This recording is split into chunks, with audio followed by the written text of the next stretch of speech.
live Marco podcast audio commentaries. Thanks to your generous donations to our Kickstarter funding campaign, Clive Barker Podcast presents Fundraiser 3. Hell on Earth.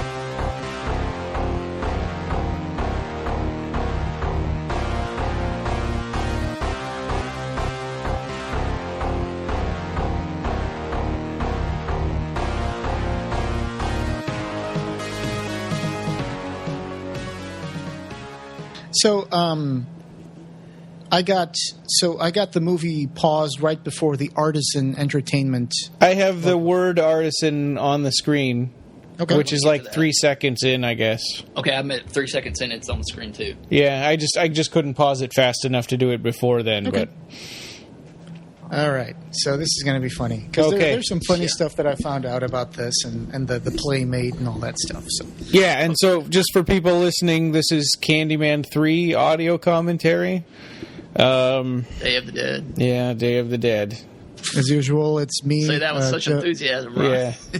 Yeah. Oh. As usual, it's me, Jose, Ryan, and Rob. So another one of the Kickstarter stretch goals that we had was Candyman 3 commentary track. Yep. So and anybody who makes it all the way through this movie should get a prize. Yeah. It's not too bad. I mean, I've seen worse. It's not I wouldn't call it a good movie, though. I mean, yeah. Well, let's get it started. And Okay. yeah. Rob, do you want to do the countdown? Yeah, I've not done the countdown yet. I'll Okay. do it. Okay. 3, 2, 1. Unpause. Okay. So Artisan Entertainment should be on your screen right now. Yeah. Yes. Yeah. And I'm watching it on the Artisan DVD. I don't know if there's a Blu-ray or not. Maybe there is. Oh, that's a good point. I haven't bothered to look at that. So Turi Meyer, he's the director, and he also wrote part of this screenplay. I think my audio is too loud. I'm going to turn it down. Really a big thing missing from this film was a good soundtrack. I thought that was a big thing of the Candyman films, and this film didn't have a very effective soundtrack. I think Philip Glass's, like I said, Philip Glass's music, I'd made a blog post on the podcast page, and I think Philip Glass's music is probably 50% of why the first Candyman, or just Candyman films in general, are effective. I forgot that they open with this weird dream sequence, and then they go to the opening credits. I always wondered if she opened a door, she might find Detective Thorne from Hellraiser Inferno. Yeah, I know, it kind of does resemble. Well, and do you think that these dream sequences, because there are a few of them, do you think that they're put in here as filler just to pad out the movie length? Probably try to beef up the suspense, yeah. I guess a little bit. They try to introduce some elements that, would pay off later down in the movie, like Sweets for the Sweet on the wall or something like that. Yeah. Well, and then, of course, I guess we do learn about the bathtub later on and her mother and stuff. Also, it gives a great excuse for her to walk into the bathroom wearing nothing but panties and a tank top. Yeah. Because she's Donna Derrico. She is an American actress and model, Playmate of the Month for September 1995. And she had a starring role on the television series Baywatch between 1996 and 1998. Funny things that I found out about her is that, one, she owned the limo service company in Las Vegas before posing for Playboy. Two, she was a host for a while of BattleBots, which, if you saw that, it used to be like these BattleBots just duking it out inside a small arena. It was pretty cool. But the funny thing was, okay, so she was married to Nikki Sixx. Yeah. For a while. And Molly then... and then she declared bankruptcy eventually in the 2000s. And she also did a Kickstarter to go look for Noah's Ark on Mount Ararat. And she went over there, and then she had like some sort of bad fall near the top, so she never even made it to the top. Ooh. But yeah, she became a really devout Catholic in the 2000s, and she claimed in an interview that she prayed the rosary with her kids every night to make up for, a wild life, I guess. So there you go. That's Donna Derrico. I didn't know all that stuff. Huh. Yep. Yeah, I wonder if she was a drug addict, because it seems like a lot of that people get super religious to get out of, to help them recover. That's a good point. Yeah. So, actually, you were talking about the music, like Philip Glass, and this music is by Adam Gorgoni. Yeah, and it sounds to me like just a generic, like, thriller movie soundtrack. Like a TV soundtrack. Yeah, and it doesn't even it doesn't even really fit with the movie. It seems like it was made independently of the film almost. It does not. I'm not sure. Right. But I don't know that. It feels out of place. Yeah. It's a cool opening though. I mean, the credits are rolling while we see the, Candyman's hook. It reminded me of James Bond. Oh, okay. I'm not going to agree or disagree. Yeah. This movie had a 13% score on Rotten Tomatoes. Tony Todd. Did you see that? Tony Todd was a co-producer. This movie has a 13% score on Rotten Tomatoes and was the first Candyman to go straight to video. It was released in France, though. Oh, really? Wow. Yes, it was actually released in France. So, yeah, I saw on your note that you put it France. That doesn't mean it was filmed in France, though. No, it was just released theatrically. Okay, I was going to say, how did they spend so much time dressing up France to look like Southern California? Okay, that makes sense. Yeah. Oh, and Ernie Hudson Jr., the son of actor Ernie Hudson, one of the, the Black Ghostbuster. It had to be his son or something. Yeah, he's an actor and producer known for The Wrecking Crew in 2000, Corrupt in 1999, and Candyman, Day of the Dead. So he's the good cop in this movie? Yeah. I think so, yeah. Okay. Well, I had no idea. I hope he gets better breaks than this movie. Maybe he has. I didn't even look in the rest of his filmography. And director Trey Meyer was mostly famous for The Vampire Diaries and Smallville. Oh, I never really watched any of that stuff. I've probably seen part of an episode of Smallville, but he did. I've seen this. He did a film called Sleep Stalker or something like that, and he did Leprechaun 2, I believe. They did him and it. So this is like there's another guy co-wrote the film. They're like a team. They work together. It's Al. His name's Al Sepatine, and they worked on this. They co-wrote. So she's an artist, like a sketch artist, right? Is she also a painter? Yeah. And the paintings that she has in the gallery, though, are like her family's paintings that Daniel Robitaille did. Because this is the daughter from Part 2, right? Yeah, so she grew up like 20 years in just a couple of years. I know. This would be like deep in the future. Yeah, I know. She plays Carolyn McKeever, the great-great-granddaughter to Daniel Robitaille. Yeah, and Carolyn was the little girl that had the mirror mobile at the end of Candyman 2. Oh, yeah, that's right. Because the mother that she keeps seeing is the character from Part 2 that Candyman was chasing. And the actress that played that mother is a completely different person in this movie than she was in Candyman 2. She looked more like the grandmother. Funny thing is, Virginia Madsen is on Instagram, and I've been following her for a while. It's at Virginia Madsen on Instagram, and she's doing pretty well. She still looks pretty good, and she is in Joy, the new movie. She plays Jennifer Lawrence's mother in Joy. So cool. Yeah. And a little bit of trivia here. This takes place, of course, in East Los Angeles. And shortly before the production began, and this is from IMDb, Artisan discovered that Sony, who distributed the first film in the U.S., had legal rights to any sequel. Someone in the legal department had not checked, but, and this is the funny part, luckily for them, Sony passed on any involvement and the film was free to go on. So not even Sony wanted to be a part of this. Yeah. Well, they did some research to see if people were interested in the Candyman sequel, and nobody, gave a rat's ass, apparently. Yeah. So this is a weird misdirection here with this guy. Tino. Yeah, because it's kind of like, she looks back and he disappeared.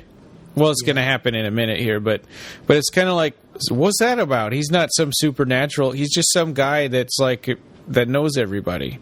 Yeah, yeah. He's like the Mr. Fix-It of the neighborhood, I guess. Yeah. So we discussed Candyman 2 and 3 on episode 51 of the Barker Cast, so go check it out. Yeah, I think we'll probably have a lot of the same complaints today that we had then. You titled that episode "The Candymans" Right. instead of "The Candyman," but that's a funny episode. Oh yeah, Tony Todd. In 2005, Tony Todd talked about the possibility of doing a Candyman 4. And so I think, do you guys want to hear what he had to say about that? Sure. Yeah, sure. Okay. So this was in 2005 for Movie Hole. And Tony Todd, best known as the bee-adorned Candyman from 3 popular films bearing the same title, tells Fangoria that a Candyman 4 is likely to be a two-hander, teaming the towering assassin with another comic book favorite. And then this is the quote from Tony Todd. It's a versus film. I don't know if it's going to be Chucky or who. Todd laughs and continues. If it's Chucky, I'm just going to... He makes a kicking motion and offers a wide smile. So, and then the guy finished the article saying, since they're from rival studios, I can't imagine Chucky doing time with Candyman, but anything's possible. I guess it wasn't, because that never happened. That sounds horrible. I know. Yeah, that doesn't work at all. I mean, a lot of people want to put Chucky with people. I mean, want to do that for Freddy, but yeah. In our podcast episode, we talked a little bit about this, but Daniel Robitaille's paintings look like photographs. That's what I noticed, too. Yeah. I was like, they don't look like old paintings from, like, that period. They just look like digital. Yeah, I think they're photographs with to make it look like. Yeah, with like an Instagram filter on them. Yep. I had at 8 minutes 40 seconds. My notes said that painting looks like a photo. So. Yeah, especially the one of Daniel Robitaille. Yeah, I know it's so obvious. And nobody would be able to do a self-portrait that's that realistic. Yeah. So this guy Miguel, he's supposed to be like the owner of the gallery, I think. Yeah. Okay. Yeah, they're setting up an exhibit of Daniel Robitaille's paintings, and he's coming at it with a Candyman angle to get people to come in, and she hates it because her mother told her never acknowledge the Candyman myth, and because you take away his power if people don't talk about it or if you doubt it. But actually, it seems like every time you doubt it, it makes it worse. So I think her mom gave her bad advice. I think there's a sequence here that kind of mirrors. You kind of cut out there for a second. Bit what happens in Candyman 2. Helen's tutor, or what do you call it, advisor. Helen's advisor wrote a book about Candyman after the events of the first one. Yeah. And so he was doing a press conference or doing a lecture, and he brings out this book with a mirrored dust jacket about the Candyman. And he says the words Candyman, Candyman, Candyman. And then in front of this screen where he was projecting some slides. And then someone tears a hook through it, and it's right in the first few minutes of the movie. Yeah. And something similar kind of happens here, because there's going to be the exhibit, and there's going to be a mirror, and someone's going to say the words, and you're going to see it. Something similar, but not as good. Yeah. And this cop is so one-dimensionally racist, unsympathetic. Mm-hmm. What was his name? Detective Kraft? Yeah, Kraft. He had some of the worst lines in this movie. Yeah, and his partner is like nothing. He's just a cardboard stand-in. Yeah. The girl that just passed there, she actually starred in Showgirls. Oh, her. This girl. Oh, her? She was one of the... And she starred... She wrote and directed the Showgirls sequel. So wow. I did not know that. That's amazing. Yeah. And so we missed 10 seconds ago. One of the guys was saying to a girl, "What's blood for if not for shedding?" That's a quote from the first Candyman. Yeah, they're Candyman groupies, and somehow they've seen the first Candyman movie, or maybe they've read the book. Because it's also a quote from the Forbidden. Okay. And so here's more expositionary flashback. We've seen most of this before, like the story of Daniel Robitaille in the second movie. I know. But this scene, it's more about showing nudity and showing the romance between Danielle and... Red Shoe Diaries kind of... Yeah, it does. Kind of sleazy. Yeah. Well, and they're obviously trying to humanize Candyman, but I think they did a worse job than the first two movies. Yeah. And then they show a little bit of his death, that we've not only seen this in Candyman 2, but they've made it different here. So, and Candyman 2 did it better. I think so, too. Better. Yeah. You know, I mean, as far as the paintings go, they're, you know, like you said, that's photographed pictures, you know, hyper realist paintings. Yeah, or paintings that were just grain to it. You know? Yeah. Printed on a canvas or something. Yeah. And there's Daniel Robitaille meeting his fate. Yeah. Well, and they didn't have the supernatural bee cloud coming at him like in Candyman 2. They just are like, oh yeah, and the tree was filled with bees. Yeah. Which is okay too, except it looked, you know, it was close-up shots to make it cheaper. It looked like a set. Yeah, for sure. Yeah, and in Candyman 2, you could see it was out in a field on a tree with all the people all around, and this was like a close-up of his face so that they didn't have to spend all that money doing that. And I don't know what the budget was for this, but I'd say it was probably under $5 million. It wasn't very... They didn't invest a lot of money into it. Well, and yeah, I think so. So, in this... Do they believe that the murders were caused by a ghost? I mean, weren't the crimes supposedly framed on Helen in the first movie? Yeah, and then in the second movie... It's the Annie? Is that her name? Annie Durant. Yeah. Durant or something, yeah. All right, so here's where the great-granddaughter comes in and says, you know, he was just a guy, you know. Yeah. Remember that he was a nice guy, and he was a good painter. Behind her, look at that old man with the glasses and the cigar. I don't know if she's blocking them now. Yeah, they're like, we need a bunch of stereotypical rich people to be in the audience. Art, you know, collectors. Yeah. It's like a mixture between like a classy Galleria, but then they have these like these blood scrawlings on the mirror, like say his name, and it's like it's so hokey. And some parts of the gallery kind of look like it's unfinished. Mm-hmm. They look like a backstage somewhere. Yeah, exactly. So she's saying his name. Yeah, so she's calling him here because she's doubting him, but then Candyman kills everybody around her except her. Well, kind of like the first movie. Yeah. But I thought in the first movie he mostly killed people that said his name. And this is... He was in Nightmare on Elm Street. His name's Nick. That's right, he was. Oh, was he? Third one? Was he the third one? Can't pronounce his name. Is I have Garcia. it right here in my notes. Yeah, Jesus Garcia. Yeah, Jesus spelled J-S-U. Yeah, his name is Jesus Garcia as David de la Paz. So I still can't believe that girl back there, she wrote the Showgirls 2. It's amazing. Yeah, go look that up. It's an interesting story. She's trying to make sure she stays in the shot as much as possible. Yeah. Also, boobs. Seriously. Coming up. Well, the first time I saw this movie, this guy showing up again, I really thought that he was crazy. And then it's like, when I saw what they did here, I was like, you know what? That's pretty funny. I like the part where they said, hey, he was just an actor and this was all to cause some drama and tension. So yeah. He actually does a good job. The guy that was from Nightmare on Elm Street, he does a good job in the movie. I like his character. He's a father, you know. Him and the guy who plays Miguel, they did a good job. Yeah. Yeah.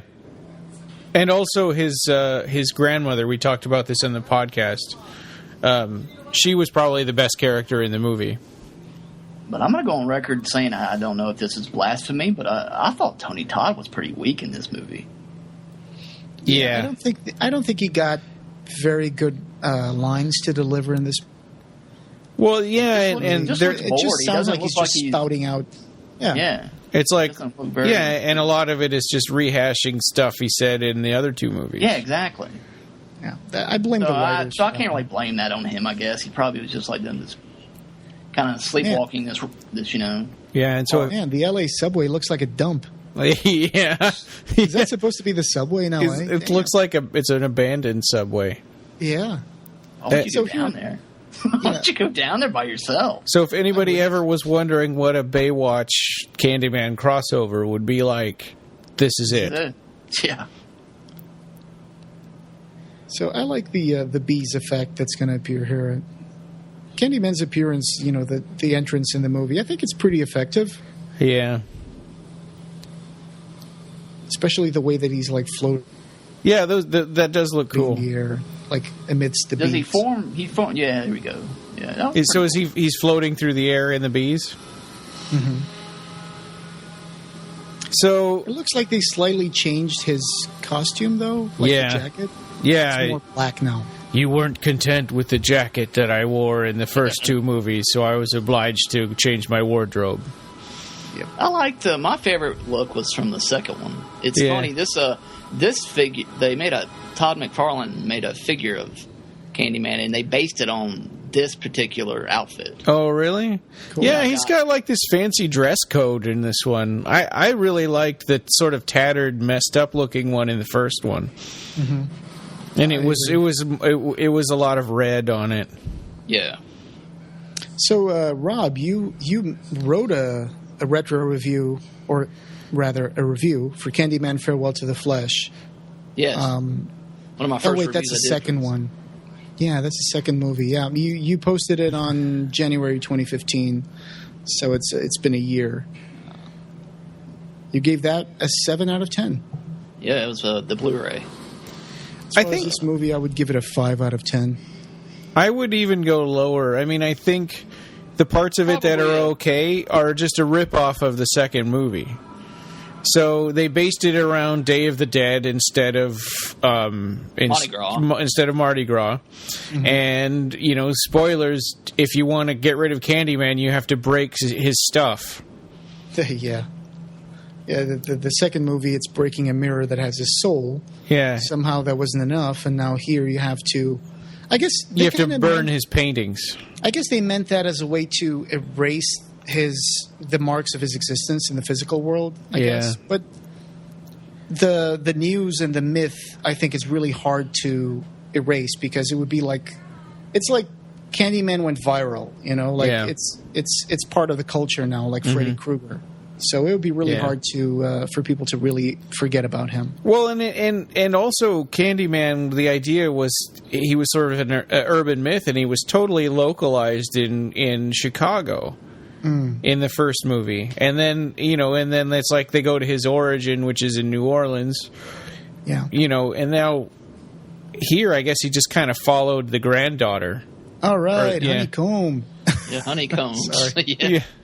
So I just want to say something again. There's no reason to show us what happened except to do bad exposition flashbacks, because Caroline, I don't think she's doing any kind of investigating here. I mean, she sees the clothes on the ground, but there's no way she can know that the girl was smearing honey all over her body. It's just for the audience's sake. That's true, because this is all flashback because it already happened.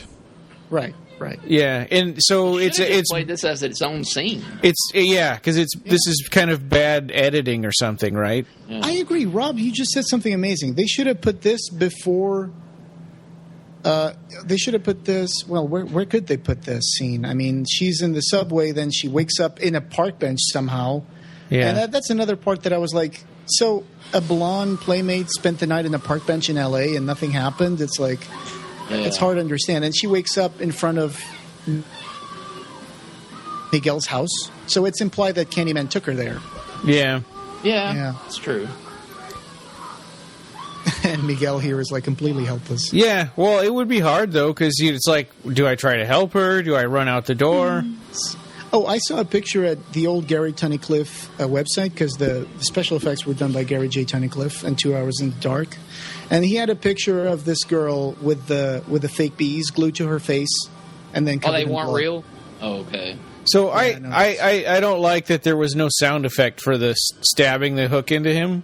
So it's like you look down, it's like, oh, the hook's already all the way through. Okay, well, didn't hear that. There's no power to that. Yeah. Usually when Candyman makes his first kind of real entrance to a kill. Remember in the part 2 when he killed Anne's psychiatrist? Husband. Oh yeah. Oh, in part 2, yeah. I was thinking the psychiatrist in the first one too. That scene that just happened was kind of a playoff of that. Yeah. Where he just you comes could up do behind anything. him. So we've hit the absolute limit of her acting skills is like smoking and shaking.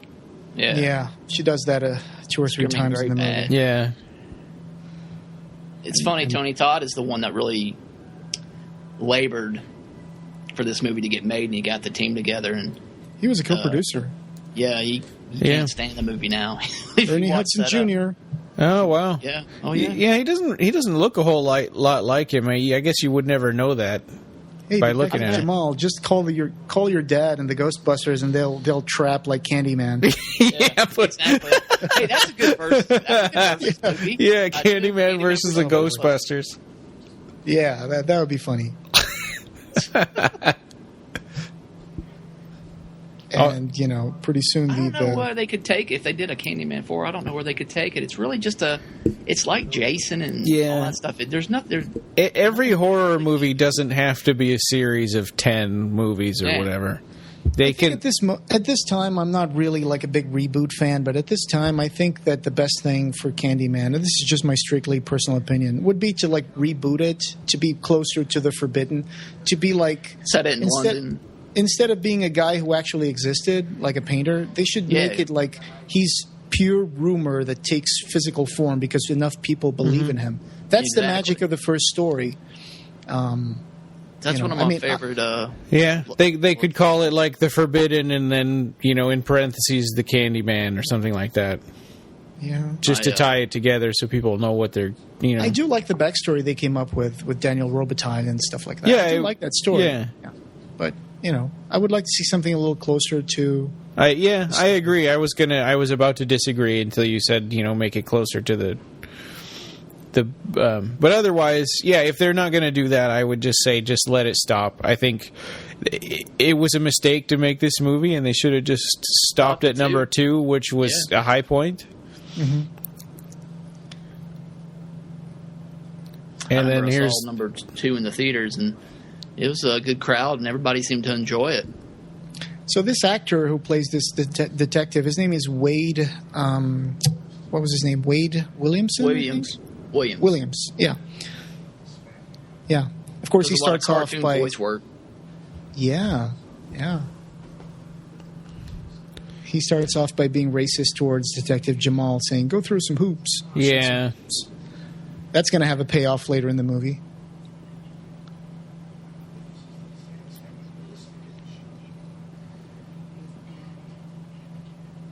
Yeah. So he's got this one line exchange his character later in the movie. It's like, I got this from Internet Movie Database. He's like, "They take my shield for one little fuck up, pounds his locker door." Yeah. Lieutenant, he's like, "One little fuck up," storms off. Jamal Matthews listens close by shaking his head. "Oh, well, I'll show those fucks." It's ridiculous. Yeah. So here he plays Samuel Kraft. I'm guessing he's a detective, but So why did Candyman dump her off in a park bench? He got tired and just didn't want to. Got sick of carrying her. It's like, I need a break. Oh, this is close enough. We'll put you here. So this is another thing. This is the cheapest police car. It is. I know. Brown. It's a brown It doesn't even look good for like a it's fine if detectives have an unmarked car, that makes sense, but this is a cheap piece of crap. I know. Even in 1999 it looks like an early 80s car. Yeah, it looks like a collector's car that's like 30 years old or something. Yeah. But so I was going to ask, is that yellow sky like an Instagram filter or just LA smog? Because when they show the gallery building, like the sky is completely orange. That looks like and that's another thing. This looks so much like a TV movie, and the atmosphere is gone. Like most of the movie takes place in the daytime, which is not how Candyman usually works. No night scenes really. Yeah.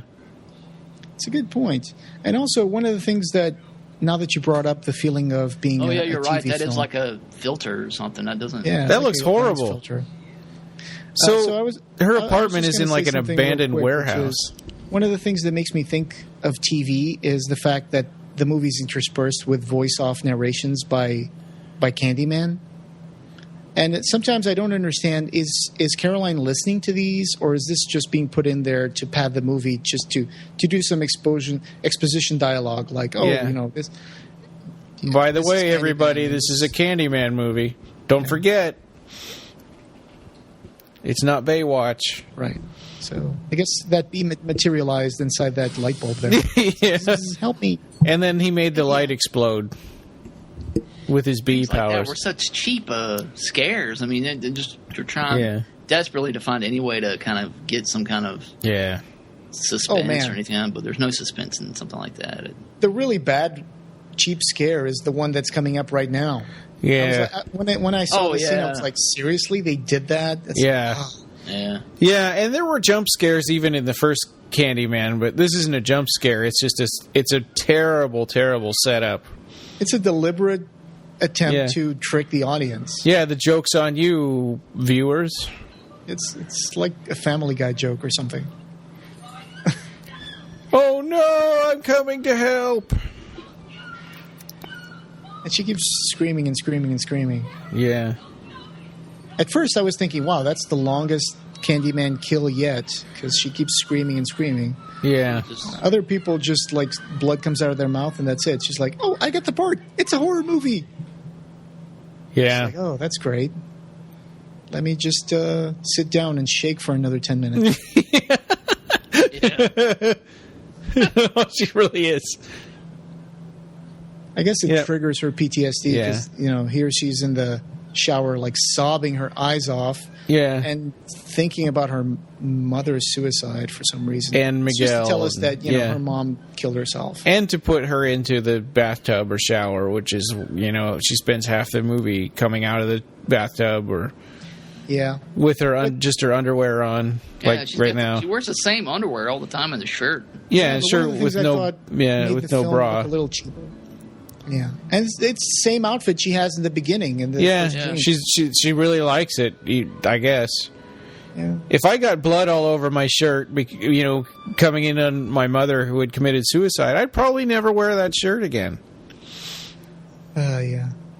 But so here she is, and I was going to say that whoever did the wardrobe for this, she spends most of the action scenes in the movie once the story picks up.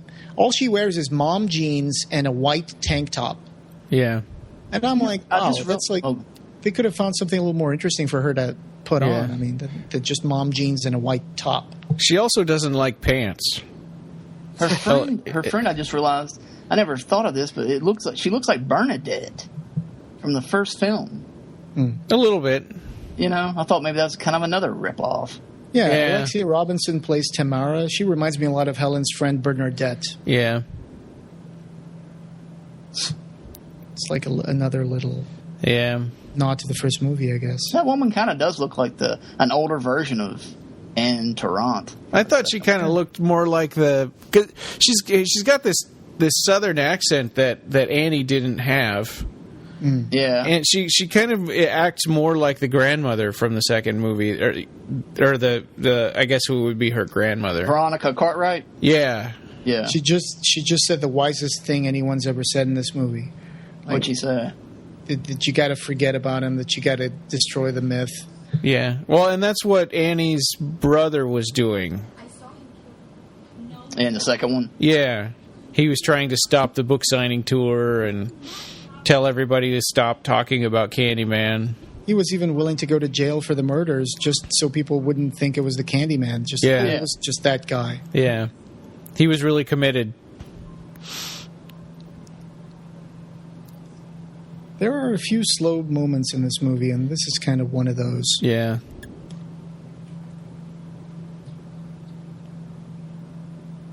She does a good job, I guess. Except her death scene, Alexia Robinson's death scene, is a little funny because of the faces she does when Candyman kills her. Oh, yeah. Is that right now or no, that's later? That's later. Yeah. Here's some. This reminds me of the drawings the little kid does in Candyman 2. So what does she do for a living? Is she just an artist? Because, I mean, selling her grandfather's paintings isn't a job. Oh, yeah, that's right. I just realized that. When they did the exhibit, I'm guessing they were trying to sell the paintings, right? You would think so. Huh. She actually has something to do with that heirlooms. Gallery. Yeah. I would say. So he was the boyfriend that got killed in the first Nightmare on Elm Street, right? Yeah, the one that hung himself or he looked like he hung himself in jail. Yeah, exactly. Yeah. He's also had a small part in Predator 2. Oh, really? Okay. Yeah, it was very small. One of the gang members, the Colombian gang members. No, it was actually just a nothing role. There's a pan shot as they're in the police station, and you see him talking to some prostitutes. Oh, okay. That's it. That's the amount of his role. Now, if he had a bigger part that got cut, I have no idea. Huh. But that's what I learned that on the Internet Movie Database. Wow. There's a funny thing here where he says the word on the street is that, don't sit on my table. Don't sit on my table. I keep saying that to my cat all the time. One of the things this guy says is the word on the street is that there was this gang that took all the paintings. And I'm wondering, how come the police doesn't know about this? Yeah. I mean... Well, yeah, you would think that would be the first thing he would tell them. Right, exactly. Hey, I heard on the street that there's this gang that, the Hot Topic Brigade took all of the paintings. But hey, the guy who wrote this movie was like, well, these two have to pair up, so let's have them investigate this gang instead of telling the police. I mean, she's traumatized. She just spent like an hour sobbing in the shower. She saw her friends get murdered bodies. Yeah. And it's like, now she's ready to investigate. Let's go. And this is so hokey right here. He's like, he feels totally betrayed because she's hanging out with the better He brought her roses. Yeah, he brought her roses and he throws them on the street. Throwing a little fit. He is the most pathetic. Oh, and you got to drink and drive too. That's important. Yeah. Make sure to cover all your bases to make everybody hate him. Yeah. Don't put on your seatbelt either. Go seatbeltless. But he does bad cop. He does the bad character like really well. This guy always plays like bad characters. But you want to see him get off. It's too much in this movie. I think we could have done with 30% less. Bad cop. Yeah. So, once again, this is in Los Angeles, just so people know. What? And that tin thing, that shack over there. Yeah. And it's like they talk about it. They say that a place of evil, a little girl got killed there. And I'm like, so why is it still standing at all? Yeah. It's just a shack. Yeah, it's just a shack, and is that supposed to be some kind of like homage to the first film with a Candyman with his mouth open? Yeah, well, and it looks like it's on public property. Well, it was Miguel had someone tag it and paint the Candyman face to promote the gallery. Yeah. Yeah. And here Everything we go. Looks like a set in this movie. This bar looks like a set. Look. Oh, I mean this bar here? Yeah, it looks like a set. Sure, it probably is. I'm not saying it is, but it's just the way it's shot. Yeah, they close up on people constantly in this movie instead of wide shots. And Tino is played by Mike Moroff. He was in some pretty awesome movies like Desperado, Scarface, from Dust Till Dawn. From Dust Till Dawn, right? Airwolf. Oh yeah, Airwolf. Return of the Living series? Dead 3. Yeah. Oh yeah, Return of the Living Dead 3 wasn't that? I haven't seen that since it came out. Oh, he has a lot of like IMDb credits. He's been in a lot of stuff. So she's a waitress, right? This lady? I don't know. I guess waitress / flower girl.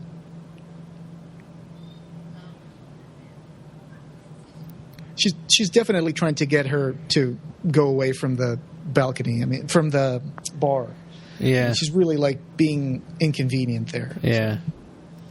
The bathroom scene. Yeah, in a Candyman movie, don't ever go into a public bathroom and look in the mirror. Yeah. It just hit me. She's in like 3 or 4 different bathrooms in this movie. Yeah. Actually, when De La Paz disappears, and she goes to his grandmother's house, and she knocks on the door, bum bum bum bum bum. It's like, abuela, abuela, and then the first thing she does when the abuela opens the door is like, "Can I use your bathroom?" Yeah. Here's Candyman again. In Candyman lies your destiny. Yeah. He's got a thing for public bathrooms. And is she barefoot in here? Yeah, what is she doing? What? Where are your shoes? She's seeing her mother, I think, here. Oh, right. Oh, yeah, okay. It's like, hey, girl, it's me again. Just making sure you know I'm still dead. And yeah. She gets her neck sliced open in this movie like 3 or 4 times as well. Okay. Yeah. Tony Todd lost some of his hearing when making this movie. Yeah. Oh, from her screaming? Yeah. Yeah. Yeah, it's creepy. Really high-pitched. Yeah. This shot of the mom. Black eyes like that are, yeah. It's really creepy. That is well done. I think that. I agree with you. But Annie Tarrant was a cool Inferno vibe. Annie Tarrant was a cool character in Hellraiser. I mean, in Candyman 2, but in this movie, she's kind of, I don't know, she's kind of weak. I think it's not supposed to be her spirit or her ghost. It's just supposed to be like this vision that Candyman is using to scare her. I mean, yeah, for sure. But I mean, even in her flashbacks of, just that actress, and I don't know, she doesn't look anything like her. She's more of a caricature of a Southern person. And meanwhile, this part's going to be a little slow, so I got something funny to say. When you go to Clive Barker Info, there's a page on Candyman 3, Day of the Dead.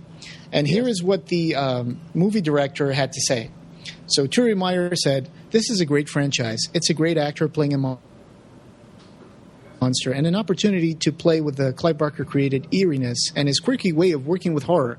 I would love to have had him, Barker, involved, and I'm dying to hear what he thinks. I hope that he'll be happy." This is from Fangoria number 183. Yeah. And then here's what Clive Barker had to say about Candyman 3 in Confessions to Lost Souls newsletter on January 1999.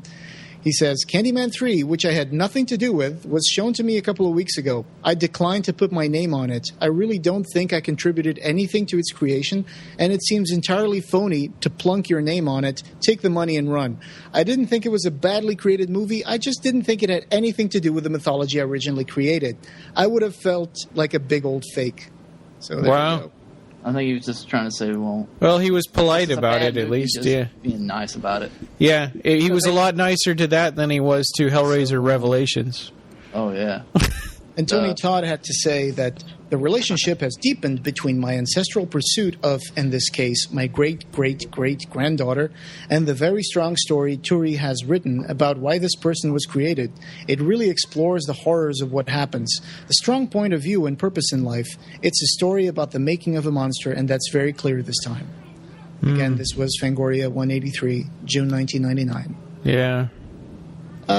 Okay, I understand the need the actors have to protect, the projects that they're in. Of course, they're not going to say, I'm in this movie, I'm the main character, I'm horrible, or, the movie's horrible, but I'm okay. And nobody's going to say that. Either they don't talk to the press at all, or they say nice things about it. Yeah. The filmmakers wanted to get this film back, to the roots. How would y'all, do you think they accomplished anything of that, getting close back to the series roots? No, I mean, I guess it's true if you don't understand the roots of Candyman. I believe that they think that, but...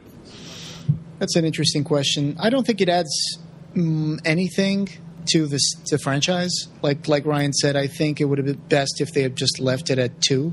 Yeah. Second Candyman was pretty successful. I'm looking at Box Office Mojo results for Candyman and Candyman Farewell to the Flesh. The first one did a lifetime gross of $25,792,000 approximately. That's really good for a horror movie.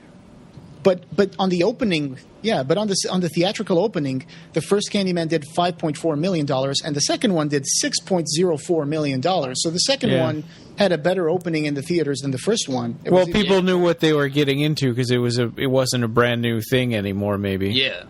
As for this one, who went straight to video in places like America, the UK, Australia, apparently in France, it had a theatrical opening, but I would guess that it didn't make nearly as much money as this.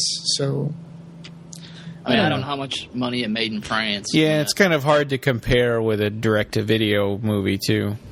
Yeah.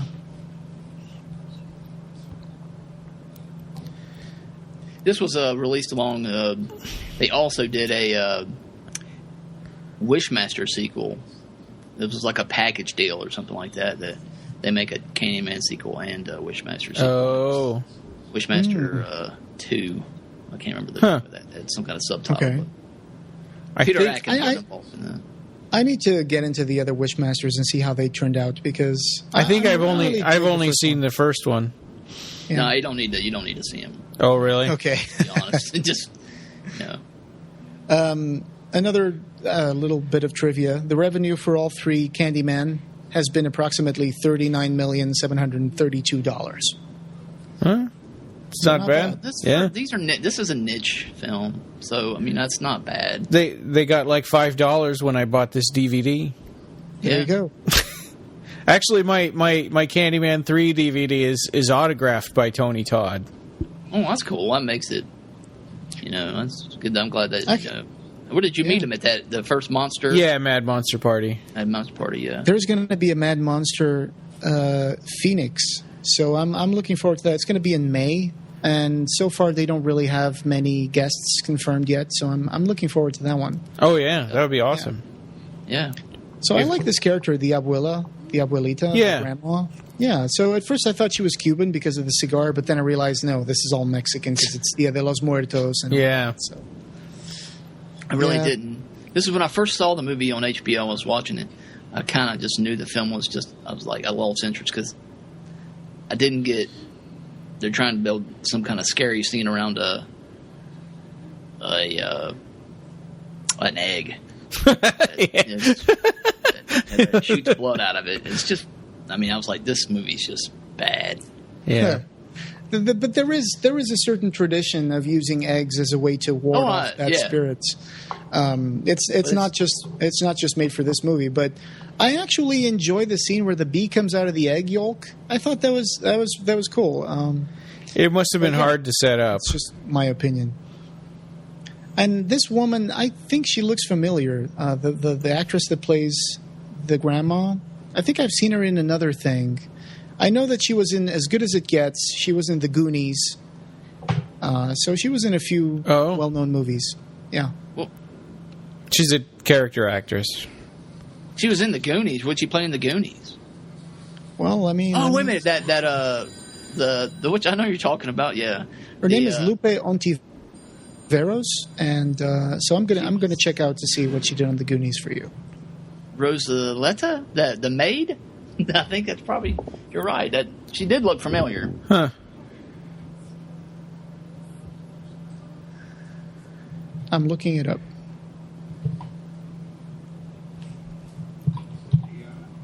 Yeah, she plays Rosalita. Yeah, Rosalita. In The Goonies.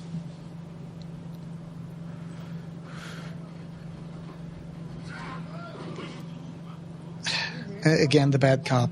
Yeah. She's like, I didn't even realize that you were even interested in me. What is this coming from? Yeah, it's like misplaced jealousy here. Yeah, I know. Yeah. Like so far, they've spoken like once at a crime scene. Yeah. How romantic. Yeah. I guess he expected her to be turned on because he was so nice to her. Yeah. In those earlier meetings. Now I'm going to go drink again. One of the things when the abuela gives her the egg and says, say the name of the spirit that you want to... And she says Candyman. I figured she would say Daniel Robitaille. That would have been better. Yeah. Although maybe that's supposed to mean that she doesn't believe that her great-great-great-grandfather is actually the Candyman. Or there's the duality of the evil spirit versus the good man that was her great-grandfather. So again, this is one of those voice-off things, right? Yeah. I mean, yeah. So this shed is like a Tardis, right? I mean, I guess later on they go in there and it's this huge space. Yeah, it's where those goth people are, aren't they? Yeah, they live in the shed. Right next door to a Hot Topic. Yeah. Yeah, I was always curious, why did they put a bunch of goth people in the movie? I guess it was to try to attract a different audience. Yeah, and they showed up at the gallery. They with I don't all know the rich many people. goth people that hang out in East LA. I don't know. In East Good LA, point. but This part here is also weird. Like, the tone of this scene is all weird. So people have been dying, and now her friends died 2 days ago, and she's doing tequila shots. Yeah.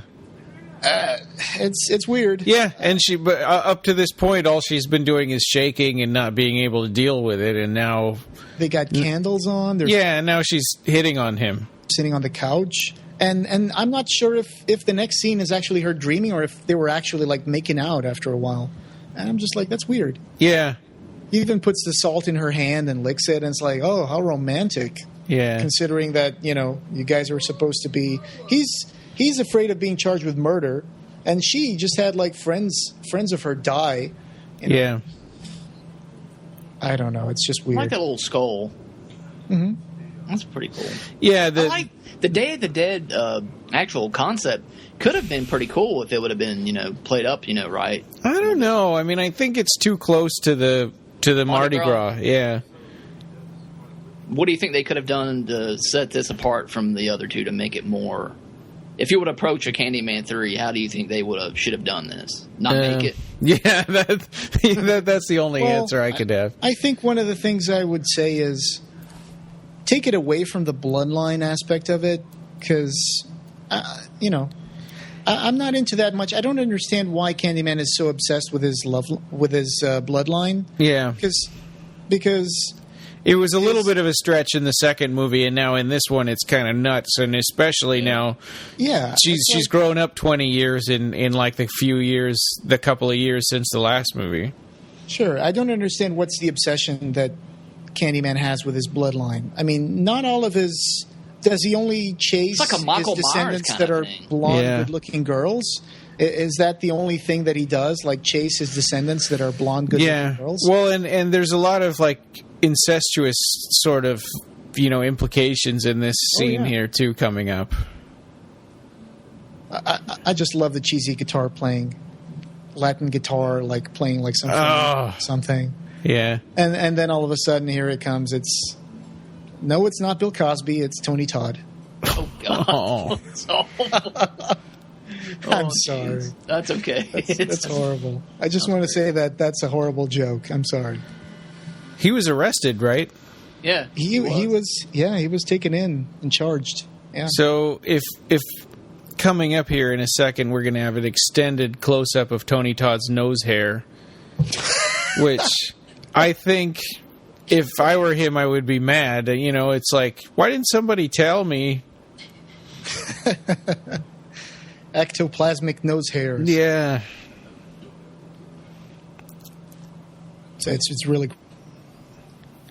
Tony Todd, I mean, Candyman is really like... creepy, like you were talking about the incestuous aspect. Yeah.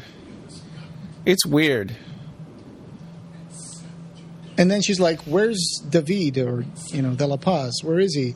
So apparently he sneaked into the house and somehow magically transported the guy out of there. That's just strange, like this whole... And that hook did not look sharp enough to do that. No, it doesn't. Yeah, I think the hook is really weak in this film. Yeah. It looks too plastic. And this almost plays out like a Hellraiser sequel with all of the people not knowing what's real and what's dreams. Are you talking about going to the direct-to-video sequels? Well, yeah, exactly. Yeah, not like 1, 2 through 4 or whatever, but yeah. I think that when they do that, the whole Jacob's Ladder kind of reference. Yeah. When they do that, it just makes the movie seem. It breaks the line of the story to me. It kind of makes the movie look like bits that were just jumbled together. Yeah. And there's something missing between. So, like this part. So she fell asleep on the couch, or was she actually in bed with David at some point? Yeah, or was she dreaming that she was in bed with him? It's like not clear. Bye, Felicia. And this is the part where she does funny faces. Oh, yeah. I'm never going to make that horror movie. Yeah, if they see this, they're not going to let me in now. And then she died in slow motion right there. This is a kind of a cool moment. He picks her up and... Yeah, he's like, I'm going to carry her around for a while. Yeah. Hey, she was practicing for this scene in the kitchen before, so... Yeah. You can actually, I'm looking on Amazon right now, you can get the soundtrack for this. I wouldn't pay it for a new copy. You can get it for $7, but the used copy for $2. For $2. I don't even know if I paid for $2. Yeah. Yeah, I mean, if you can get it for that price. Anybody likes the music in the movie. When we started this podcast, I was trying to collect the soundtracks for everything, just to be able to use in the podcast. But I don't know, we've started shying away from putting music in because of copyright, stuff. Yeah. So I guess here the police thinks that she killed her friend, or maybe she's protecting. Going back to the old, kind of what happened to Helen in the first film, and yeah. It's always this kind of the person that's being the bloodline. And here comes an IMDb, because they're going to take her into that brown car, and IMDb states that it's a goof, that it's against police procedure for detectives with no security barricade to transport prisoners. They would radio for a standard squad car to transport her. Oh, okay. Well, yeah, I mean, geez, that car has the locks she could just pull right up with her fingers. Yeah. In the back there. And there's no, metal, bars in between the passengers. Yeah. Well, she climbs right over the seat and goes into the front when she escapes. Mm-hmm.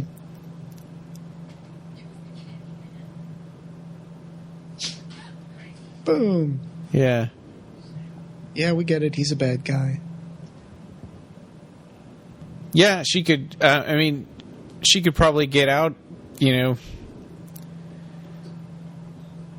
He's beating her for no reason. She could probably, threaten to sue the department. Yeah. And this is another moment that's and kind of... it would ruin their case. Coming up here with this cop. Yeah. Someone doesn't like the LAPD at all. Well, yeah. They have a reputation, though. I mean, even outside of the U.S., the LAPD has a reputation. Yeah.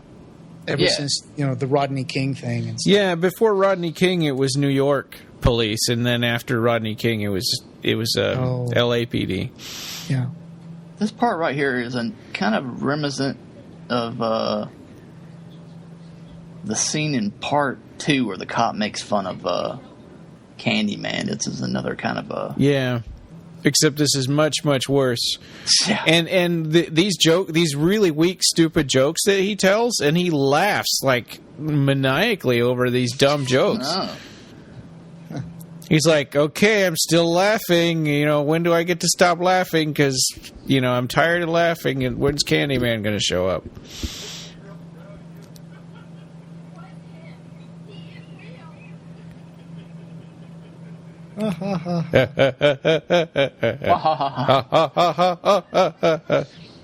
These two guys, they remind me of the two detectives in Hellraiser Inferno.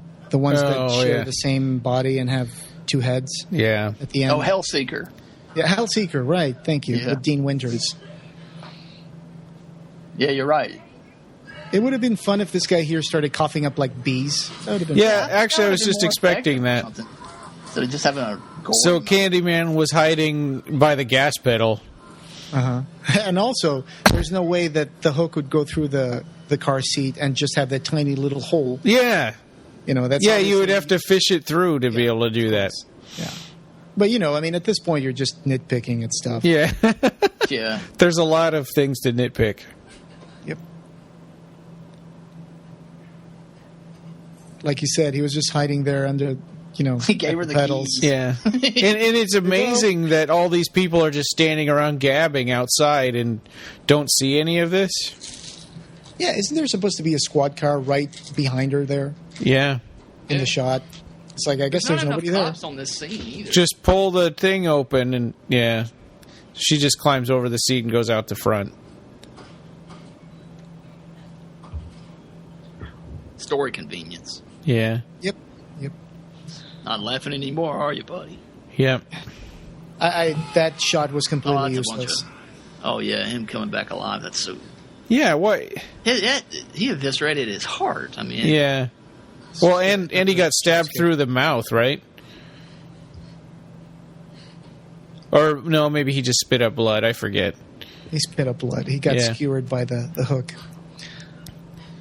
Yeah, and that hook shouldn't have gone through his body that way. Same with the seat. It was better in the hook shouldn't be going through people's body anyway. I mean, like... So, yeah, in the first one, he would hook them and then rip upwards. Yeah. And so, again, these voice-off inserts, I don't understand the purpose of them. They aren't things that Carolyn is hearing, are they? I mean, they're just meant to give, like, exposition to the audience. Show us, Candyman has this guy, and he's hiding him, hanging from hooks in this shack. No, you're right. Like, is Carolyn hearing this? I can't understand why these voice-off inserts are in here. I think they're just meant to show you, okay, so this is what Candyman is doing now. But even and like the flashback one is like, is she imagining what happened back then, or it's a lazy way of telling the story to the audience. You should be able to understand what's going on by the action and the scenes. Yeah, this kind of stops the movie and says, okay, this is what Candyman is doing. This is where this guy is. And then he opens his eyes, and he's not even distressed about hanging. No, he's just like, hey. Yeah, no, it's like, hey. So is he? I know. At that time, I was like, is he a zombie or is that a ghost or? I think it's just meant to show us that he's alive. Yeah, it was just bad directing. Did those hooks hanging him up kind of remind you of Hellraiser in a way? Yeah. Oh, they definitely. And he should have screamed or something. That probably would have been better. Or grimace or something. Just act like bees are stinging you and you're hanging from hooks. Yeah. Give us some sort of like reaction there. Yeah. There you go. Hi, Abuelita. Can I use your bathroom? It's like, okay. I think anybody living in East LA should know how to say, can I use the bathroom in Spanish? It's not, I mean, that's like junior high Spanish. Yeah, I being Portuguese, I can speak Spanish because it's similar, but then also I used to catch on TV back in the days where we were still having analog TV when we were growing up. So if you had like a big antenna, you could catch all sorts of channels, including some from Spain because I lived in the north of Portugal. So you could get channels from another country on your rabbit ears. Well, not rabbit ears. They were more like the antennas that you would actually install on your roof. Yeah, sure. But still, I mean, just the idea. I mean, that's so foreign to the United States because we're never going to locally get TV channels from another country.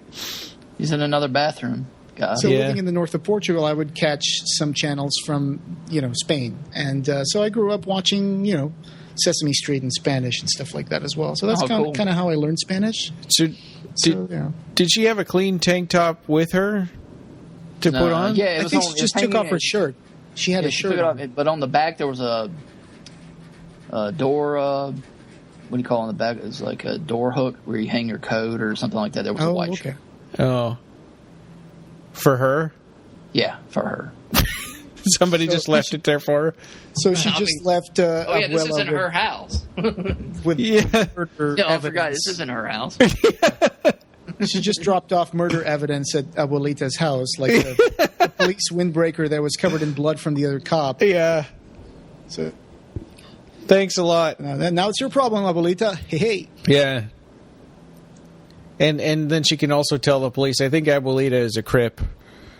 Or no, that's a Blood, right? The red ones are Bloods. I think so. Yeah. That's a good point.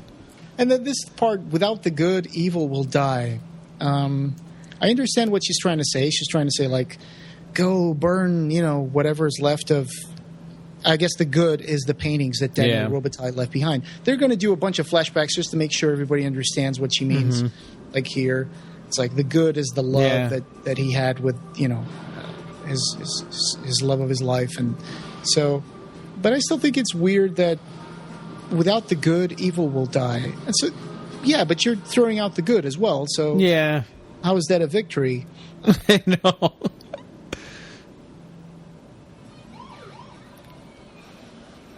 I'm sure the world can do just fine without a bunch of paintings, but still.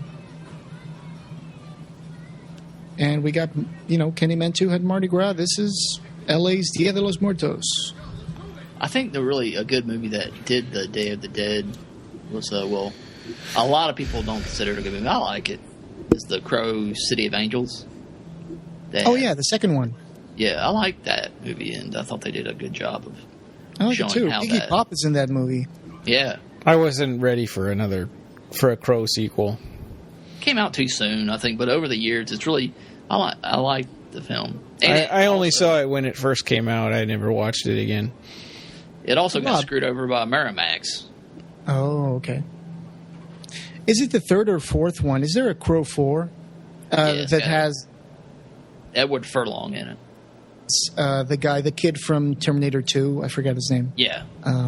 The kid who played, John Sarah Connor, Connor's son. Yeah, John Connor. I think he plays the Crow in one of those movies, right? Yeah, it's the last one, Wicked Prayer. Okay, there we go. Yeah. That's his job, is to sit on that chair and yell whenever the police come.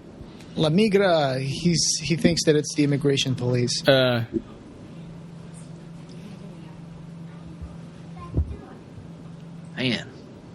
Why does their apartment have a back door? This took 3 sittings for me to get through. It's just yeah. That is a huge door. I have a confession to make. Actually, that looks like the same building that she lives in from the outside. Probably it might as well be, yeah. See, this is very reminiscent of... you know how much money production can save by using the same locations? Yeah. I mean... This looks like a backlot somewhere. Oh, I know. Yeah, it's like... Couldn't they go to a real Day of the Dead celebration somewhere and shoot in that? They probably just didn't have the money. Yeah. Also depends on when they shot this, because Day of the Dead is late October, I think. They have like 30 people for this. Now, is Day of the Dead, is it held in LA? Or it is. I'm sure, because there's a lot of it's a Mexican. It's a Mexican holiday, but the closer you are to Mexico, the more of it there is. It's a Catholic holiday. It's just the way they celebrate it is a little different. Yeah. It's the day before All Saints Day. Yeah. So this is total ripoff of Annie going through the Mardi Gras and with Candyman chasing her. I think they got a good mask though, and the visual imagery of it's kind of cool. Yeah, they do a good job. He's like, "Hey, it's me. Everybody's going around me, even though I don't think they can see him." And he gives her a flashback of the guy hanging in an undisclosed location, and somehow she's going to know where it is. Oh wait, no, she doesn't. I mean, okay, I get it. Right, never mind. She's taken there by one of the cult members. Yeah. So was that a flashback, or were they just showing us what's going on? It's weird. Yeah, I thought he was like putting the image in her mind, like saying, I have this guy, so you better do what I say. Why are you holding your hands up in the air, Candyman? I don't know. It's too... so he can kill her again. How many times is her mother going to get killed? It's like 5? What? Yep. Yeah. Okay. Oh, no, not. Why are you making me watch that again? They're cool effects for sure, but you know, it kind of loses its potency after you see this happen so many times. Yeah. And she should know that a lot of this stuff is like hallucinations or why are you stop screaming? She could just put her fists over her eyes. Family Guy moment. Yeah. Oh, I see her. I'm on her tail, and then it's like, stop! Hold it right there. And all of a sudden, it turns around. It's a guy with. Oh, man, that's... The beard and a wig. Oh, like, come on, man. Seriously, doing this? It's really bad. So did he say "get away from me, boy" in your copy?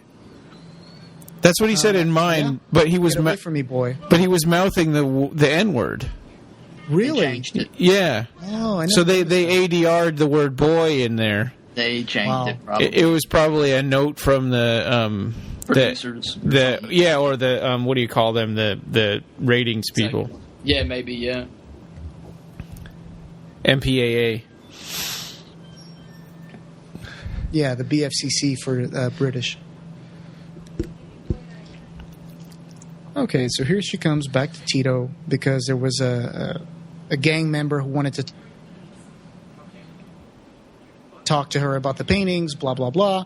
And here's my question. It's like, why would she go anywhere by herself with this gang member? It's like, That doesn't make any sense. And why is he letting that happen? It seems like he would look out for her a little better. Sure. I mean, Tito, right? No, Tino. Yeah. He's just like, yep, be careful. I'm worried about you, but not enough to, like, send somebody. Yeah. So this kind of looks like her warehouse with graffiti all over it. Right. Again, completely possible that it is. Yeah. They'll just paint that thing over in the back lot and they'll be ready for another movie in 2 days.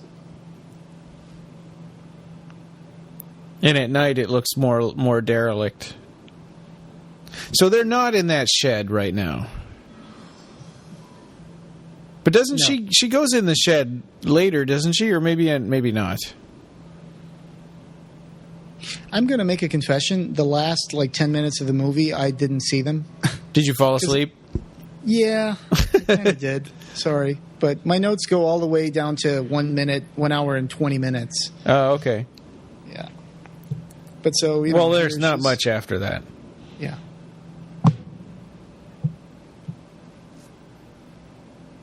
Somehow nice painting. to... nice photograph, nice painting. Mm-hmm. Yeah.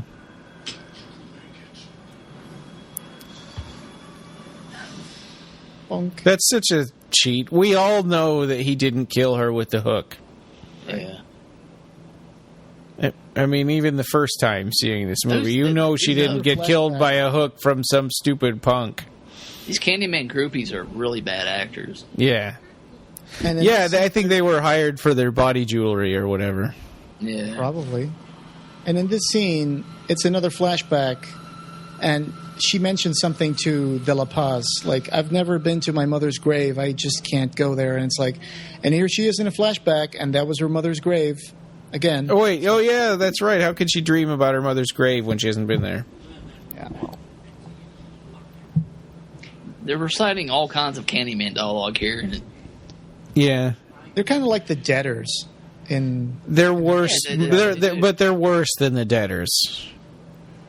Man, they don't even get a proper death scene. Especially her. Off screen. Yeah, no, you just hear them get butchered, and you see their bodies later. Yeah, the junkie lady just drives me nuts. At the gathering. So they had an epiphany at the gathering. Yeah, so they just became a Candyman cult, like, in the last day? Yeah. Yeah, we used to be a cult for something else. The Deaders were too cool for us, so we had to worship Candyman. Yeah, they wouldn't. Yeah. They kicked us out. Hey, it's Chris Angel's homeless cousin. Yeah. Mind freak. Can you talk a little slower, please? I don't understand you. You're...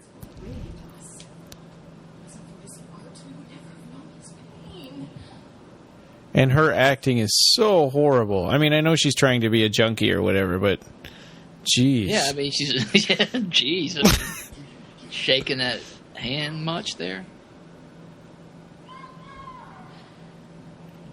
Don't call his name. I know he's following me around killing everybody, regardless of whether you do this or not, but... She looks like she came out of a Tim Burton movie. They all do, in a way. The thing about these guys... Good point. The thing about these guys is that I think they actually believe in Candyman, so... By doing this, they know he's going to show up. Yeah. And it's almost like they want to be killed by him. Yeah, I guess. But they don't. They want to feed the myth. That's a cheap wig, too, right there. I was going to say, I know. it looks like a wig. I don't think that's her real hair. Right. It looks like that plasticky hair, like the cheap wig hair. Yeah. Guess what? Hey, what's up? Hey, what's up? Yeah. He said, "Believe." Like we just spent like an hour explaining why we believe in Candyman. Right. Should say like Bo Leave and Bo Dallas should come out. WWE reference. Never mind. Yeah, I don't know I don't know who that is. And so they don't even get the privilege of having an on-screen death scene. No. They're just like, we'll just cut away and make some slashing noises. Well, at least we didn't have to see them anymore. Good point. Okay, so wait. Now she's flashing back to the shed. Is that that's where he is, right? Yeah, that's where he is. But that shed, it looks like it's only 6 feet tall. And actually. Yeah. Like you said, it's like a Tardis. It's bigger on the inside. Do you remember when Alex made that meme that said, "Be my victim," and it had like BEE? Yeah. Oh, that's funny. That is funny. And he put it on the official Clive Barker page and I like don't remember quote that, said like but now by that you said Clive Barker. Yeah, that's funny. Funny in a non-funny way. Oh, there's a dead lady.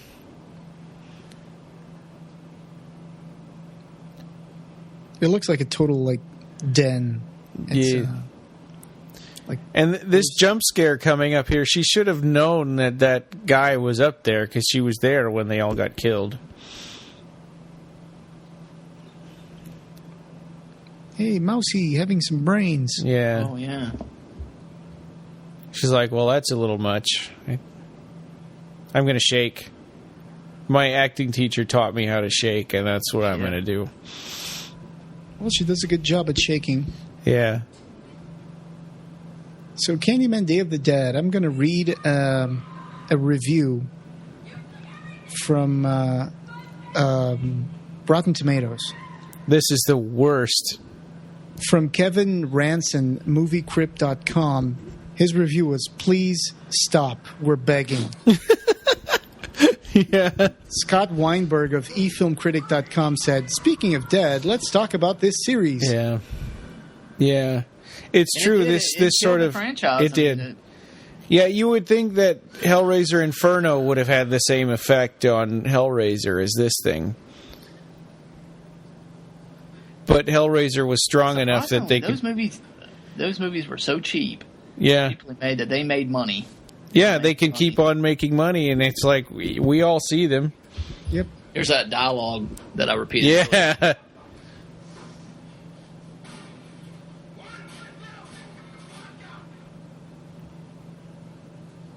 And there's one good review for Candyman 3.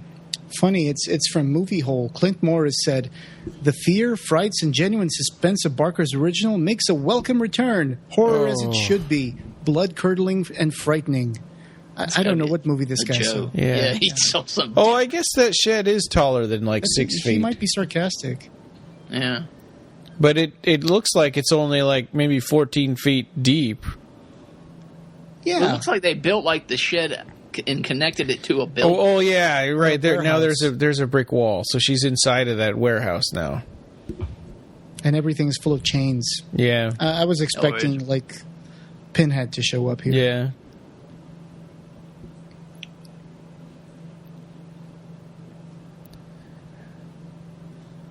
Yeah, well, that they could have done. That's one crossover they could have done, I guess. Clive Barker would say, "I don't want anything to do with it." So here's, in 2011, Donna Derrico said she was training to fulfill a long-held dream of climbing Mount Ararat in Turkey in search of the frozen remains of Noah's Ark. In the same interview, she said she was preparing to start a cooking show, also described as a lifelong dream. Jericho climbed Mount Ararat in the summer of 2012, returning home to the U.S. in August, having suffered a major fall near the end of the hike. She later produced a documentary about her Mount Ararat expedition. There you go. I don't know the woman, obviously, but I did read The Dirt, which was the Motley Crue book based on their lives. And Nikki Sixx does talk about her. I think she really did suffer from some kind of,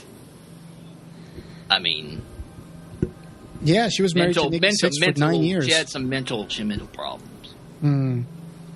So did the Motley Crue people think that they all had to date people from Baywatch? That's true, because what's his name? Tommy Lee, right? Yeah, like Pamela Anderson and Tommy Lee Jones. Yeah, maybe Tommy that's how he met her. He said, I'm not going to harp on the book, but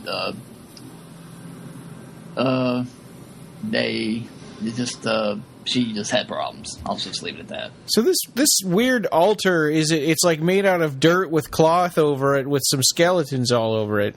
Yeah, it's like, whose skeletons are those? Yeah, and it disappears later on in the movie after she wins or whatever. Yeah. It's almost like a throwback to the ending of the second one where there's like the slave quarters that are flooded full of mud and bones and stuff. But at least that was a real that wasn't that magical or whatever. Yeah. Oh, just to finish on that Wikipedia article, it's to finance her Mount Ararat documentary, Jericho employed crowdfunding using Kickstarter with a goal of $10,000 and ended up raising $11,000. Okay. That's good. I'm glad she got to do it. That's good. Good job. So he's hanging by hooks from his back. So what do you do? Take him off. Yeah. Wouldn't that hurt? You throw him on his back. Yeah. There you go. Well, there are people who practice that suspension stuff, Yeah. Yeah, that's where Clive Barker got that idea for that. Yeah. And he did some research into... Hey, Candyman, your coat's on fire. Oh, wait, never mind. I just saw this coat on fire. That's a fog machine, too. Yeah. Yep. Or they could have put dry ice in the barrel. True. Isn't the McFarlane toy also like Candyman with his arms open or something? I think I remember. Or it can be posed that way, just like the pinhead. Yes, it's something like that. It's a pose. So her trying to climb up this mountain right here. Yeah. to get to Noah's Ark, it seems like it took forever. They really dragged this out. Oh boy. Yeah, and it's not that hard to climb that thing. She just keeps rolling around the skeleton. Yeah, and she's got a hook she could use to, I don't know. It just doesn't make it. It just doesn't create the tension necessary for the scene. And it's a silly backdrop. Yeah. With the word BEE. Yeah, you keep wondering, what are those skeletons doing there? Who put them there, Yeah. This is a warehouse in L.A. I'm sure there isn't like a warehouse in L.A. that's not being used. I bet in the script she was climbing on a pile of corpses and bones, and then this is what they could accomplish in the movie. Oh yeah, speaking of a pile of corpses and bones, I remember the Fangoria auction for where they had a bunch of stuff from Midnight Meat Train, the movie, and some guy bought the big pile of bones and skulls that was in the movie, the Midnight Meat Train, and they bought that thing. I think it was, how much was that? Like $10,000, I think. And it was like transportation needs to be done by the person who buys this, because it was supposed to be really, really heavy and big. So I remember that. Mm-hmm. One of our friends from CliveBarkerFans.com, I think his name was Doug. I remember I was talking to him at the time via instant messaging, and he bought like Mahogany's briefcase, I think, and one of those hammers that he had. They were made of rubber. Yeah, all those things are made of rubber, like the knives and stuff. So he bought some of those. Yeah. Oh boy. So they're not, to me, they're not selling him hypnotizing her very well, because it was done really well in the first movie. Mm-hmm. By changing his voice and the music and everything. But here it's kind of like, it seems like they're relying too much on past movies to make us believe that he can hypnotize people. So they don't bother. Shot of bees coming out of his mouth. Yeah. So they don't bother to put any effort into it. Oh yeah, this is where they show like his guts again. Yeah, and we were talking about this. It looks like a medical model. That's probably what it is. Yeah. Gary Tunnicliffe did the effects for this. Well, it's not very good. Yeah. It looks like something just glued onto his torso there. Yeah. Yeah, and you can see his intestines and stuff, and they don't. Yeah, of course, nowadays they would do this in CGI or something. Yeah. I would look even worse if you ask me. Yeah, maybe. Yeah, it depends. I just thought instead of showing like intestines and stuff that he would not have. Yeah. Just show like this big honeycomb. Yeah, it should have just been a rib cage with a bee's nest inside of it. Sure. Isn't that what the first film was? Yeah. Yeah. No. Yeah. Please, I could teleport up there, but I'm just going to yell from down here. That's right. It's like they never explain, he keeps like jumping all over the place. Like one moment he's on top of that pile of stuff, and the next moment he's down here. And then, at least Pinhead, when he tells Kirsty, no, don't do that, when she's closing the box, at least we know that Pinhead is bound by the rules of the box. He can't grab the box. It has to be given to him or something. Yeah. But in this one, it's just like there's no reason why he would just stand there and let her do that. So his soul was in the mirror in number 2, but it's in the paintings. Yeah. Oh, CGI.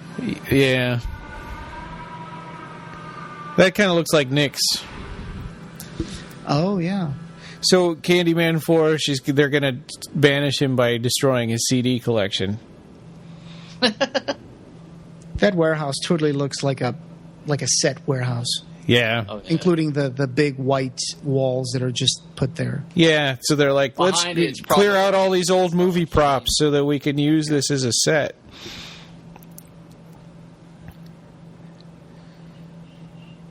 Hey, I'm all better. Yeah. I know, he looks completely new. I don't have any blood on my face or anything. So the way that they set him up to take the fall to be the Candyman here, it was like he just happened to find that hook on the ground, and it's so phony to me. And he just happened to know where they are. And yeah. How does he know where they are? Where does he come from? It's like it's ridiculous. Yeah, at least the other cop, we know that he followed him.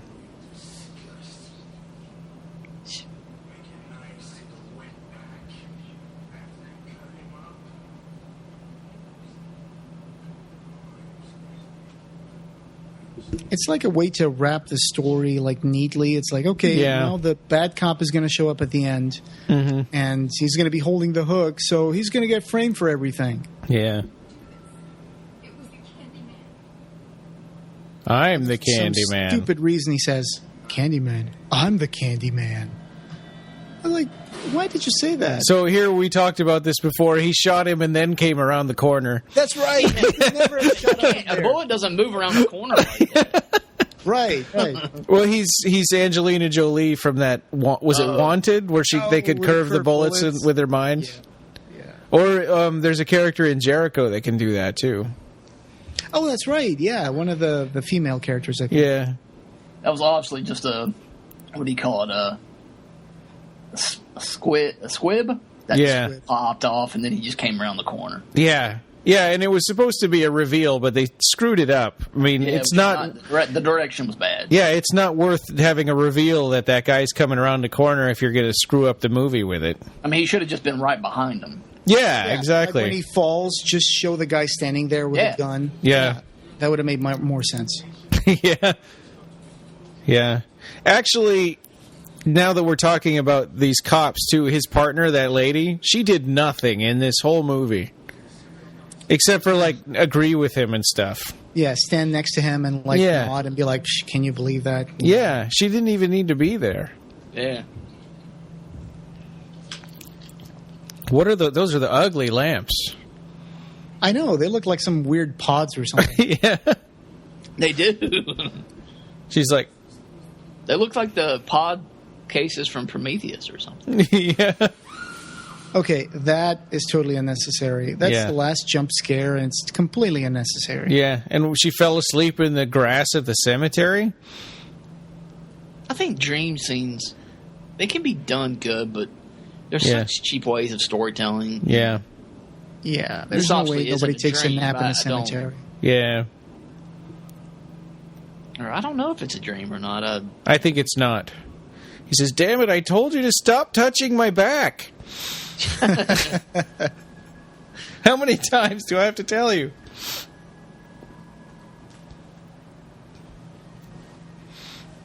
Well, I burned all my great-great-grandfather's paintings. I guess now the only way to make money is I'm going to pose for Playboy. I can't believe they're having a picnic on her mother's grave. Yeah, they're right on her grave. Yeah, and they've got a picnic basket right there.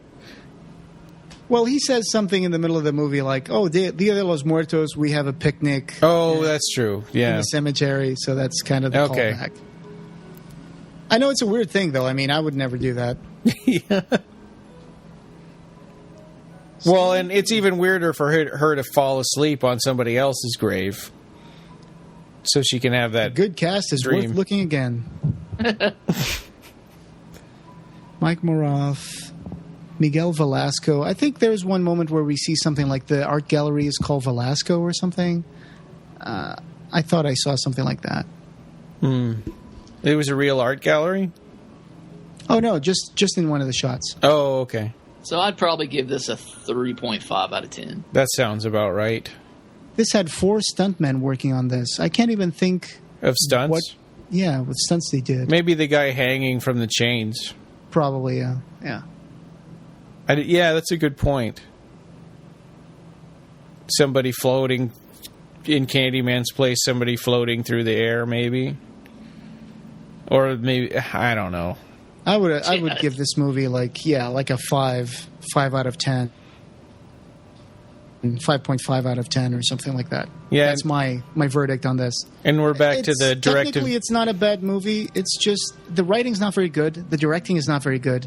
There's things like those voice-off things with Candyman talking. Yeah. I don't understand what that's supposed to be. What's the purpose of that apart from just delivering one-liners and exposition? It's kind of a carbon copy of just the first 2 films. Yeah. And you can't. So the first 2 movies had a strong female protagonist, which this had. I mean, they tried to do that, but they had a bad actress for it, and the music, which they didn't have. Yeah, that was missing in. So that probably would have bumped it up to like a 7 or something if they just fixed those things. But then also we had bad directing and editing. I think it relied too much on some just kind of sleazy kind of throwbacks to the first 2 movies and then just jump scares and and then her walking around without a bra and with no pants on. Yeah, because Playboy Playmates. Yeah, that's what her character was. It was not. It just meant it was sex appeal. Yeah, but it doesn't. They should have done, movie appeal instead, but... Yeah, definitely. I mean, I'm agreeing. Yeah. I just think that's... Yeah, that's what they were going for, and maybe they thought that would get more people to watch the movie, but I think it failed. I would assume that it failed. Yeah. Another person who failed, script supervisor, Alex Cruz Visor. He failed. Yeah. And some of these tracks they were listing here in the credits, they sound like they're from like tiny little labels. Never heard of. Yeah, X Records, Candy Jam was the name of it. Find them on YouTube. Yeah. They might be library music or movie trailer music. Like there's companies that do that. Like what's the name of that big one? There's a lot of like companies who make trailer music. Aren't you friends with that guy on Facebook? From Fangoria. He's from Fangoria, I think. He used to be an editor of Fangoria, I think. Anthony C. Ferrante. I think I'm friends with him. Yeah, he directed those films that are cheesy but very popular. Shark Tornadoes or Sharknado? Sharknado. I think he directed one of those. I think he directed all three. Yeah. Yeah. That's right. He directed. Sharknado. Is that the actual font of Candyman from the first film? How they did that? I think it looks different. I think it is a little different. I think it's similar, but looks a little different. Yeah. Sure. Well, what do we get into next? We made it. Series yeah. Oh gosh, what is the next one? I think it's Inferno. Or no, is it Saint Center? Whatever it is, I'm ready for it. Yeah. It is Inferno. Is it Inferno? So we're doing Inferno, Hellseeker, and Deader, and then Saint Sinner, then Hellworld, and then the Plague, and then Revelations. We knew what we were getting into. Yeah. It's Hell on Earth. So again, this is one of our stretch goals from the Kickstarter 3. Mm-hmm. And thank you to everybody who allowed us to make this. Yeah, helped us out. So that's another one. That's a wrap. Yeah. So we're about half, or no, we're not halfway through. So we're part of the way through the bad movies, and then the other half is good movies and video reviews of games and stuff. Actually, I'm looking forward to the Hellraiser sequels that we're gonna do. Yeah, I kind of. I still hold a certain I kind of like the Hellraiser movies, even though some of the sequels are really bad. I still have more pleasure watching them than I do having to watch like Candyman 3 or Saint Sinner or other of those. For me, it's worse because they're it's like they keep gradually just driving Clive Barker's ideas into the ground. At least there's only one bad movie. Which one? At least with Candyman, there's only one bad movie, but with Hellraiser, there are like 5 bad movies. Like 5. There are parts in Inferno. I mean, we get to see Craig Sheffer. Yeah, and it's always nice. And some of the Cenobite designs are kind of cool, and some of the like the torso Chatterers going down the stairs was kind of a neat. And I did like the twin female Cenobites. That's true. So there's some stuff that I like. Yeah, they reproduce one of the covers of the Hellbound Heart is 2 Cenobites sticking their hands under the skin of they did that. That's the American actually that's for a long time that was the only American release of that book was with that cover in paperback. Yeah. Oh, okay. That's the one I've got. Yeah. Until the 25th anniversary one came out. Okay, so we're going to do Inferno next. Okay, there's a lot I can say about that one. Yeah. So, and that's going to be interesting. There's a lot of people that really like Hellraiser Inferno, and we're not. That's not us. It's kind of split down the middle. Yeah. I know a lot of people like it because it kind of broke out of some of the other Hellraisers. I don't like it because it did that. Yeah. So there you go. All right.